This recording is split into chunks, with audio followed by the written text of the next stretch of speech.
Good morning student, welcome in English Gurukulam Delhi. आज हम देखेंगे use of infinitive with verb to be. मतलब अगर कोई काम फ्यूचर में होने ही वाला है, जस्ट होने ही वाला है, तो इज, एम, आर, वाज और विल बी, शैल बी के साथ अगर हम टू का यूज कर लेते हैं तो किस तरह से हम फीलिंग को एक्सप्रेस करेंगे, आज इस क्लास में हम देखेंगे। जैसे मैं जाने वाला हूं, आई एम टू गो। मैं जाने वाला था, आई वॉज टू गो। मैं जाने वाला होऊंगा, यानी कि जस्ट मैं निकलने वाला होऊंगा, I shall be to go. तो ये देख सकते हैं, इज के साथ टू, वॉज के साथ टू और शैल बी के साथ अगर टू यूज करते हैं तो फिर देखिए कि जो फ्यूचर में कोई इवेंट होने वाला है उसको एक्सप्रेस करने के लिए हम ये यूज करते हैं। तो सबसे पहले हम देखते हैं इस क्लास में कि कौन से वर्ड्स आज हम यूज करने वाले हैं। आप जानते हैं इज का हमने कर रखा है, लेकिन इज के साथ अगर टू यूज कर देंगे, ठीक है, was plus two, shall B या फिर विल बी, इसके साथ टू यूज करेंगे। इज, अब ये एम और आर ये तो साथ साथ चलेगा ही चलेगा, वॉज एंड वर, इसके साथ टू, तो ये क्या हो जाएगा, करने वाला, जस्ट फ्यूचर का, जाने वाला, जिस वर्ब में लगाएंगे जाने वाला हूं, अगर होने ही वाला है काम जस्ट, तो उस समय हम ये लगाएंगे वाज वर टू, जाने वाला था या जाने वाला था, मैं जाने वाला था, तो हम क्या लगाएंगे, वाज वर के साथ टू। अभी इसका डिफरेंस देखेंगे कि लास्ट क्लास में हमने use of is, am, are, was, were, shall be, will be किया था, लेकिन उसके साथ अगर टू लगा देंगे तो पूरा जो मूड है वो चेंज हो जाएगा, और इसी को ही हमको स्पोकन इंग्लिश में ध्यान रखना पड़ता है। तो देखिए, shall be, will be, to, जाने वाला होऊंगा, इसका मीनिंग हो जाएगा जाने वाला होऊंगा, यानी ये फ्यूचर का काम हो जाएगा। तो देख सकते हैं यहां पर इज, एम, आर के साथ टू लगा दिए, वाज, वर के साथ टू लगा दिया और शैल बी, विल बी के साथ टू लगा दिया। आपने याद रखा होगा कि हमने use of is, am, are and was and were, ये तो हम सिंपल सेंटेंस बना चुके हैं, was, and one and shall be, will be, लेकिन अगर इसके साथ टू लगा देंगे तो ये पूरा पूरा सेंटेंस फ्यूचर जस्ट होने वाला है उसके लिए वर्क करने लगता है। तो ये देख सकते हैं, मीनिंग्स आपने देख लिया, इज, एम, आर के साथ टू हमने ज्वाइन किया, वाज, वर के साथ टू और शैल बी, विल बी के साथ टू। तो अब इसका एग्जांपल्स हम देखते हैं कि किस तरह से इससे सेंटेंस हम कंस्ट्रक्ट कर सकते हैं, और वही सीक्वेंस रहेगा 1 2 3 1 2 3। आप जानते हैं, फर्स्ट पर्सन खुद के लिए हम बनाएंगे सेंटेंस, और खुद के पास, present, future, second person you के लिए past, present, future, third person past, present, future. तो 1 2 3 कोड आप याद रखिएगा, ये हमारा रहेगा 1 2 3 और 3 क्रॉस 3 क्रॉस 3। ये कोड से जब आप इंग्लिश बनाएंगे तो बहुत जल्दी इंग्लिश सीख जाएंगे। तो सबसे पहले हम देखिए आई के लिए, जैसे कि मैं अंग्रेजी पढ़ने वाला हूं, तो यहां पर क्या बनाएंगे हम, I am to read English. देखिए एम के साथ टू लगा दिया है ना। अगर नॉर्मल मैं बोलता कि I am a boy, I am a boy, तो यहां देखिए हूं का काम कर रहा है, लेकिन एम के साथ टू लगा दिया तो पूरा पूरा सेंटेंस ये बता रहा है कि मैं अंग्रेजी पढ़ने वाला हूं, मतलब करने वाला हूं जस्ट फ्यूचर में, है ना। और इसलिए हमने I am to read English.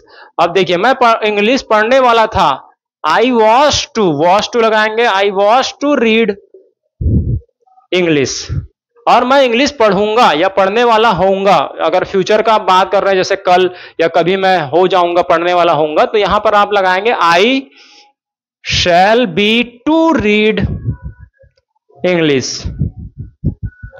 तो ये देखिए तीन बेसिक सेंटेंस है एग्जाम्पल के, बहुत ही सिंपल और बहुत ही इजी एग्जाम्पल है। आप अगर पहली बार इंग्लिश सीख रहे होंगे तो भी देखिए, एम के साथ टू लगाएंगे, I am to read English, मैं इंग्लिश पढ़ने वाला हूं, I was to read English, मैं इंग्लिश पढ़ने वाला था, I shall be to read English, shall be लगा हुआ है, बाकी सब तो सेम है। देखिए क्या जो डिफरेंस है तीनों टेंस में, आई तो सारा सेम है, ठीक है, और ये ऑब्जेक्ट भी सेम रहता है, सेम चेंज किस में होता है, वर्ब या फिर हेल्पिंग वर्ब में। तो देखिए यहां पर एम टू का यूज किया हमने, यहां पर वॉश टू, अगर फ्यूचर वॉश की बात बोलनी तो वॉश टू, और यहां पर शैल बी टू। तो जब आपको प्रेजेंट का बोलना है एम टू यूज कीजिए, जब आपको पास्ट का बोलना है वॉश टू यूज कीजिए, और आपको फ्यूचर का बोलना है शैल बी टू यूज कीजिए। बस सिंपल सी बात है, बाकी सब तो एज इट इज रहेगा। तो इंग्लिश का एसेंस आपको ढूंढना होगा।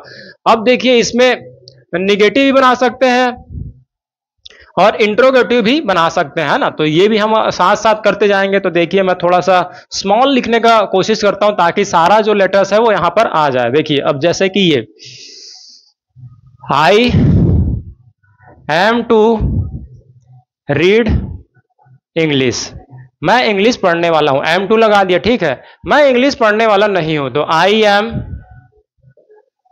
नॉट टू रीड इंग्लिश, मैं इंग्लिश पढ़ने वाला नहीं हूं, ठीक है। कभी कोई बोलना है कि मैं नहीं पढ़ने वाला हूं, तो I am not to read English, not को इन दोनों के बीच में लगाएंगे। क्या मैं इंग्लिश पढ़ने वाला हूं? एम को सामने, am I to read English,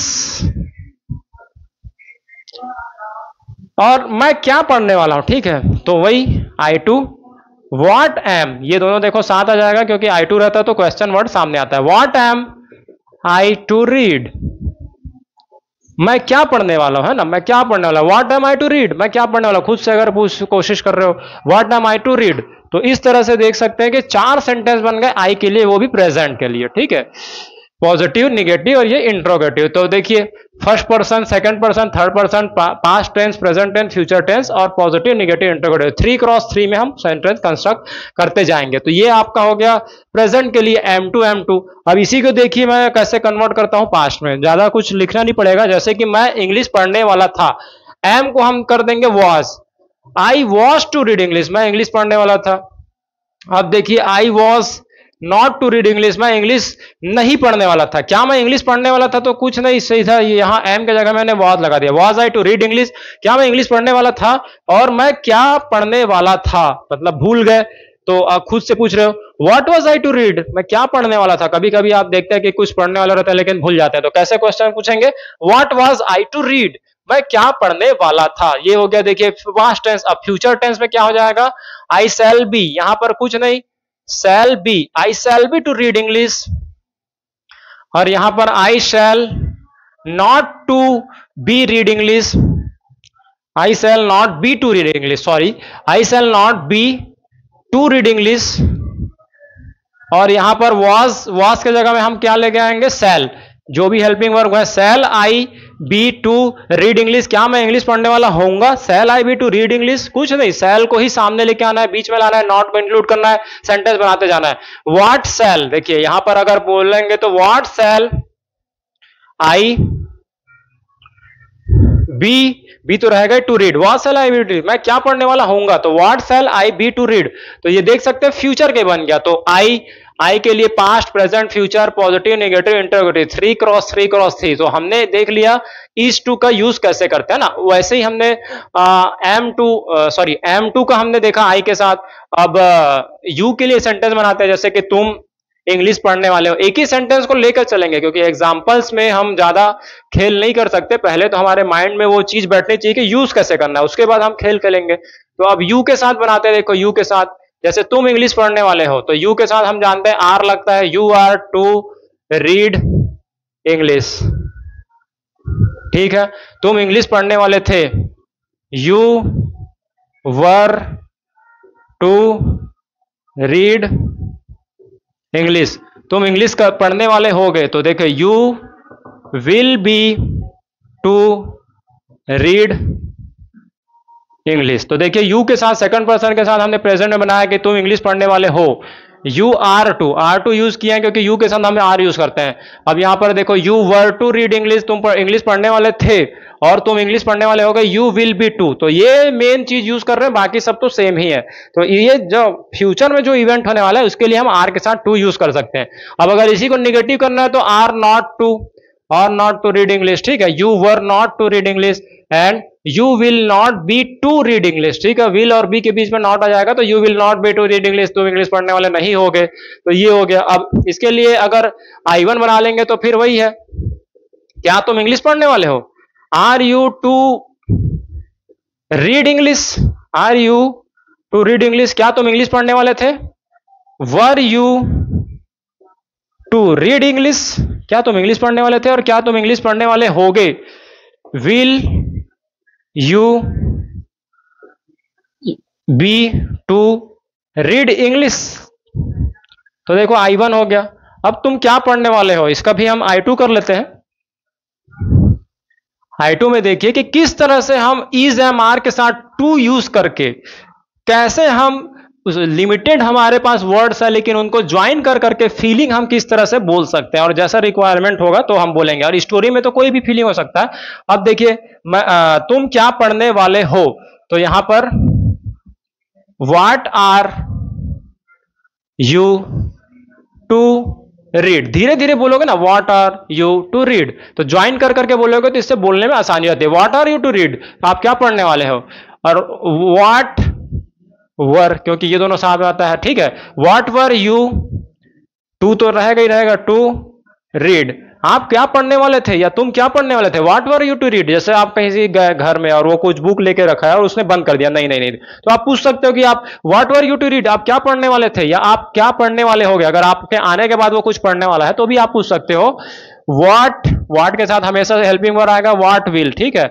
what will you, to तो रहेगा ही रहेगा, बी पहले आएगा, what will you be to read, ठीक है। वर्ब के जस्ट पहले टू आएगा, ये ध्यान रखेंगे। तो आप, तुम क्या पढ़ने वाले होगे या फिर तुम मेरे जाने के बाद क्या पढ़ने वाले होगे, तो आफ्टर माई डिपार्चर ये भी लगा सकते हैं। तो हम लेंथी सेंटेंस बाद में बनाएंगे, पहले तो हमको सिंपल यूज आ जाना चाहिए। तो देखिए, what will you to be read, आप क्या पढ़ने वाले होगे। अब अगर आपने पूछ लिया, उसने किताब बंद कर दी तो आप गए, तो what were you to read, तुम क्या पढ़ने वाले थे या तुम क्या पढ़ने वाले हो। What are you to read, अगर क्लासमेट है, अगर वो कुछ पढ़ रहा है और तुम भी जा रहे हो उसके पास, तो what are you to read, तो देख सकते हैं आप क्या पढ़ने वाले हो। तो ये फीलिंग आती है आर और टू का यूज करने से। तो ये हमने सेकंड पर्सन के लिए बनाया। अब थर्ड पर्सन में हम किसी नेम को लेंगे, है ना, क्योंकि हमारा रूल ही है, सबसे पहले हम खुद के लिए बोलेंगे, फिर सेकंड पर्सन और थर्ड पर्सन। तो अब थर्ड पर्सन में हम जानते हैं या तो हम ही को यूज करेंगे, वह, सी, या फिर इट, या फिर नेम, ठीक है, कोई भी नाम हो सकता है। तो आज हम नाम के साथ करते हैं। जैसे कोई नाम लेते हैं, रोहन। रोहन अंग्रेजी पढ़ने वाला है, तो क्या बनेगी इसकी English, Rohan is to read English, ठीक है। Is to, Rohan is to read English, Rohan English पढ़ने वाला है, रोहन इंग्लिश पढ़ने वाला था। रोहन, अब रोहन के साथ वॉज लगता है टू, रोहन वॉज टू, बाकी सब सेम रहेगा, read English, Rohan was to read English, तो रोहन इंग्लिश पढ़ने वाला था, रोहन इंग्लिश पढ़ने वाला होगा। तो देखिए, रोहन नाम है तो विल बी और to, Rohan will be to read English, Rohan English पढ़ने वाला होगा। तो देखो, कोई भी नाम यूज करके हम इससे कितने सारे सेंटेंस बना सकते हैं। रोहन यूज किया है और टेंस बदलने के लिए हमने हेल्पिंग वर्ब को चेंज कर दिया, बाकी सब तो सेम है।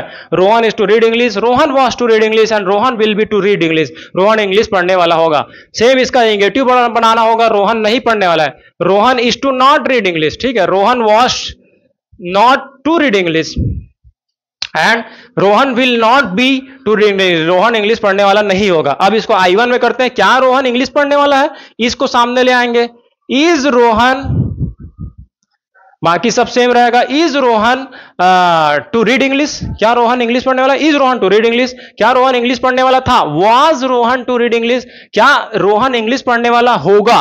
तो यहां पर will Rohan be to read English, है ना, फ्यूचर में बी और टू दोनों एक साथ लगाना है, तो will Rohan be to read English, क्या रोहन इंग्लिश पढ़ने वाला होगा। तो ये हो गया। अब देखिए, इसका हम I2 करेंगे कि बड़ा क्वेश्चन, जब हम क्वेश्चन वर्ड इंक्लूड करेंगे तो देख सकते हैं कि किस तरह से हम करेंगे। जैसे कि रोहन क्या पढ़ने वाला है ना, क्योंकि थर्ड पर्सन हम बना रहे हैं तो थर्ड पर्सन को भी हम यूज करते हैं, we have to use third person. तो रोहन क्या करने वाला है या क्या पढ़ने वाला है, what is Rohan to read, ये टू और वर्ब तो साथ में आएगा, ठीक है। What is to Rohan to read, क्या रोहन क्या पढ़ने वाला है। अब रोहन क्या पढ़ने वाला था, what was Rohan to read, देखो वाज यहां चले गया क्योंकि हेल्पिंग वर्ब के साथ टू वहीं बच गया। What was Rohan to read, Rohan क्या पढ़ने वाला था, एंड रोहन क्या पढ़ने वाला होगा। तो यहां पर what will Rohan be to read, Rohan क्या पढ़ने वाला होगा। तो देख सकते हैं सारा मैंने यहां पर बना दिया है, इज एम आर के साथ टू, वास वर्ब के साथ टू ज्वाइन कर देंगे, या फिर शैल बी विल बी के साथ अगर हम टू लगा देंगे तो पूरा पूरा सेंटेंस फ्यूचर में होने वाले इवेंट के लिए बदल जाता है।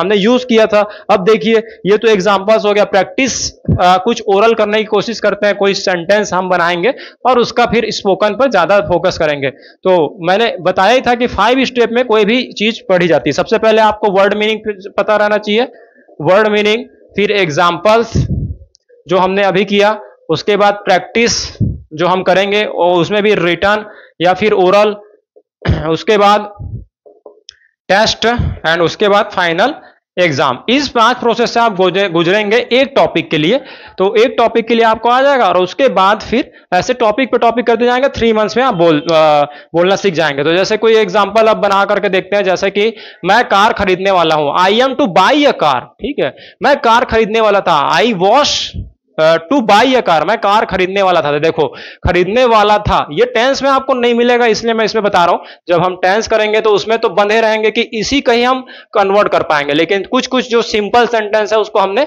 अलग से कर रखा है। मैं बताया था कि सिंपल होता है और कोई लोग स्पेशल होते हैं, दो ही तरह के लोग होता है। तो अभी हम सिंपल सेंटेंस बना रहे हैं, और जब टेंस बनाएंगे तो वहां पर स्पेशल टेंस बनाएंगे। तो स्पेशल जब हम बनाएंगे तो इस तरह का सेंटेंस आपको नहीं मिलेगा कि मैं कार खरीदने वाला हूं, तो उसको हम इस रूल से बनाएंगे, I am to buy car, मैं कार खरीदने वाला था, I was to buy car, मैं कार खरीदने वाला होऊंगा, I shall be to buy a car, ठीक है, मैं एक कार खरीदने वाला हूँ। जैसे तुम कार खरीदने वाले होगे, you are to buy a car, तुम कार खरीदने वाले थे, you were to buy a car, क्या हुआ, तुम कार खरीदने वाले थे, ऐसा पूछना होगा ना, तो what happened, you were buy to a car, तुम कार खरीदने वाले थे लेकिन नहीं खरीदा, और वैसे ही तुम कार खरीदने वाले होगे, you will be to buy a car, will be to लगाएंगे, और बाई तो बाई है, ये वर्ड मीनिंग है, और कार तो कार है। उसके बाद किसी नाम के साथ ले सकते हैं, जैसे कि रूहान, रूहान कार खरीदने वाला है, Ruhan is to buy a car, ठीक है, अगर रूहान कार खरीदने वाला होगा, रूहान वॉश टू को एक साथ बोलना है, ठीक है, Ruhan was to buy a car, and Ruhan car खरीदने वाला होगा, तो रूहान विल बी टू, यहां पर तीन वर्ड आएंगे, will be to, Ruhan will be to buy a car. तो यहां देख सकते हैं is to and was to and will be to, shall be to का यूज करके हम फ्यूचर में होने वाले इवेंट का यहां पर एक्सप्रेशन बता सकते हैं, और इसलिए हम इस वर्डों को यूज करते हैं। नेक्स्ट क्लास में हम कुछ और नए रोचक वर्डों के साथ मिलेंगे, तब तक के लिए आप पढ़ते रहिए और प्रैक्टिस करते रहिए। Thank you.